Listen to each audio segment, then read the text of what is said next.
নমস্কার বন্ধুরা, good morning. আজকে দ্বাদশীর শুভেচ্ছা জানাই। তোমরা কে কে বাড়িতে দ্বাদশী করো, একাদশী করো, কমেন্টে জানাবে। আর আমাদের গোপাল আছে, তোমরা তো জানো। এই গোপালকে দেখো ভোগ দেওয়া হবে দুপুরবেলা। এখন চিড়ে প্রসাদ দেওয়া হয়েছে, দেখো তোমরা।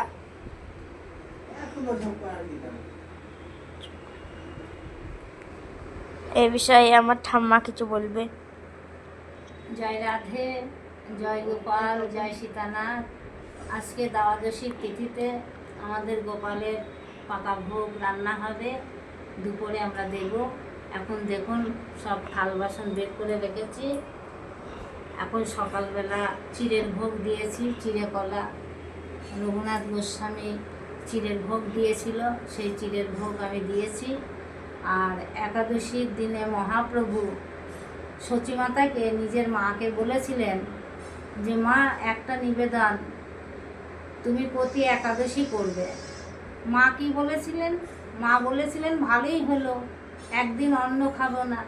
কিন্তু মহাপ্রভুর উদ্দেশ্যটা ছিল কি, যে নারায়ণের চরণে যেন ভক্তি হয় আমার মায়ের। তার কারণ পিতা এবং দাদা চলে যাওয়ার পরে মা বড় একা হয়ে গিয়েছিলেন, সেই শোক সামলাতে পারবে না। তাই নারায়ণের প্রতি, ঠাকুরের প্রতি বেশি আত্মবিশ্বাস হওয়া বা একাদশী করার জন্য মাকে নিবেদন করে বলেছিলেন। তাই সেই থেকেই আমাদের একাদশীর নিয়মটা প্রত্যেকটা ঘরেই পালন করা ভালো।